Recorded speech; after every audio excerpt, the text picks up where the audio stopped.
Hello and welcome back to my channel. Today I wanted to talk about how I got the job and still ended up not working. And this is how they trick you into a low salary. In the last video I was talking about I left teaching. I had secured a part-time job. I had gotten a job at home store. Now, you know, their sister stores are TJ Maxx and Marshalls. So these are things that you might want to look out for, because I thought to myself, I said, how many people don't know this and are getting tricked into a low salary due to not knowing? I did have the job before I left the school, because honestly, my plan was to work a part-time job that paid enough and work on my skills and talent. I remember going in for the interview. I got the job and she was saying she was going to send in a background check and all of that. I went ahead and did the background check. The hiring manager, she was very nice, really sweet lady. I remember her sending me an email and she was saying, I'm gonna go ahead and put you in orientation on Friday. And I was like, okay. But I will say this, during the interview, she told me, she said, well, because you have so much experience, you are able to negotiate pay. Now, Victoria is skilled at negotiating pay. That's what I do. I never go in, you know, on the first dollar or not knowing what I want. You know, I look up the salary before I even get the interview. I know to ask for over the highest amount if I have experience. And I had planned to negotiate just because I know that some retail stores will lowball you. But when she went into the orientation, I said, well, I hadn't got a chance to negotiate pay yet. And her response was, she said, well, you accepted the position. And I still have the screenshot to this day. And I had mentioned to her that I would show her the screenshot, but it didn't matter at that point because she wasn't willing to work with it. And I think that, again, this is a way they trick people into working for low pay. So it must be a process. So after I let her know, I said, I hadn't negotiated pay. She said, you accepted the position, right? And I said, yeah. She said, okay, well, let me get with HR and, you know, I'll give you a call back. I was like, cool. So she calls me back. And she said, when you accept the position, they're not able to change the pay. I said, well, what was the pay? She said, it's $12 an hour. And I was like, okay. I said, understood. I was like, but there's no paperwork saying that. This is the thing. What I accepted when it says, do you accept this position? There was no pay attached to it. Like when I took, because I've been down this road a bunch of times, I've had plenty of jobs. So I know, you know, what to look for. I went through and I was looking, I was like, I don't see. I was like, well, maybe the income part will be separate. So I accepted the position, but I did not accept any form of pay because it wasn't there. There was no, you're going to get X amount of dollars, this, that, and the third, you know. And again, the process is normally different. There is an amount. Even if they're like, hey, do you want this position? You say yes, and then they send you the dollar amount. So I was just expecting that after I said yes to I want the job, that I would be able to negotiate the pay. Now, supposedly, and this is what I want you all to know, is if you accept the position, whatever pay they decide is what you get. And that is the unfair part.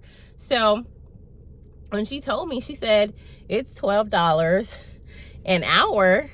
I said, oh, I said, well, I have some thinking to do because at that point, I'm like, that's lower than what I was just, you know, making. And of course, you can't work. Well, my plan was to work part-time, but obviously at a higher pay. You would get higher pay, you can make things work. You'll be close to where you were, whatever the case.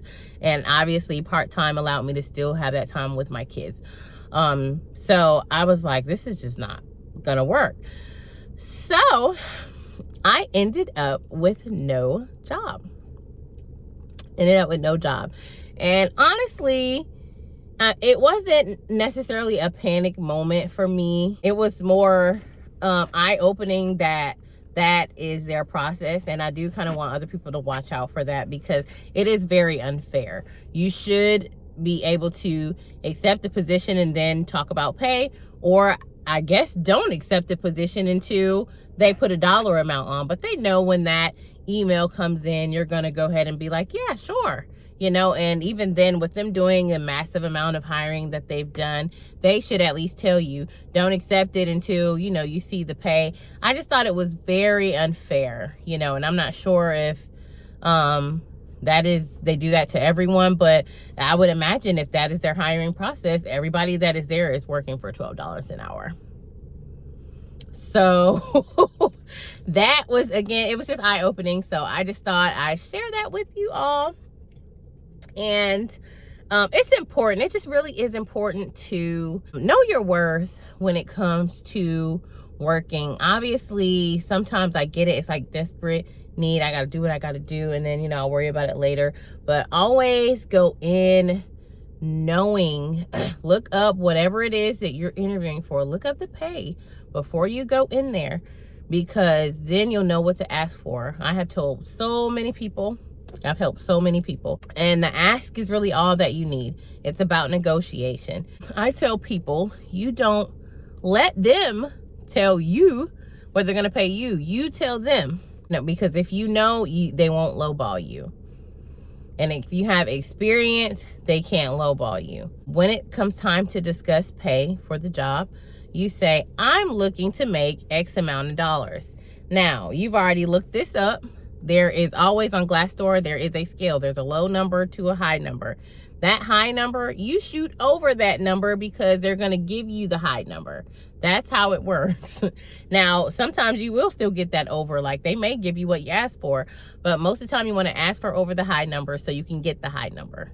Now, I think when it comes to school systems and government jobs, they work different. I think most of their stuff is set and there's no negotiation room. But when it comes to retail, when it comes to restaurant and all the rest of that, most of the time you can negotiate, especially upon experience and with other jobs like corporate and things of that nature. So that's just something to think about.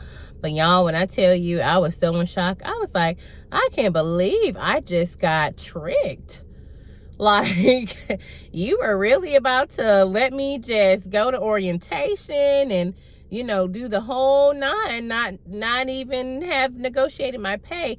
And the crazy part is, like, it's just, I don't understand how you put out a document saying, hey, will you accept this job, without the pay on it, or not even having an after.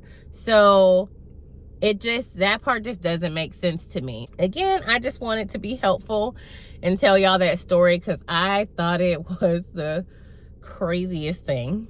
Wow.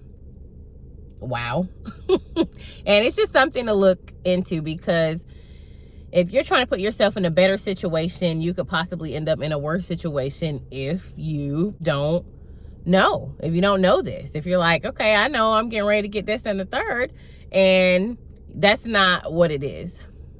So we're not accepting any positions until they put a dollar amount down, okay? It is critical.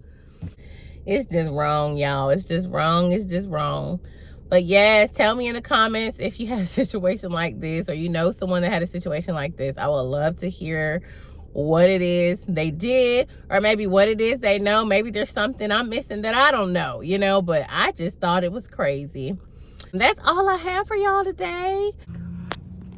Next, I'm going to tell y'all why I quit retail. I am excited to tell you about that, because it is actually something everybody can relate to, and it is inspiring, and I would love to hear y'all thoughts. But I have to go for now. So y'all have a good day, and like and subscribe so we can get our money up, our monies. All right, bye y'all.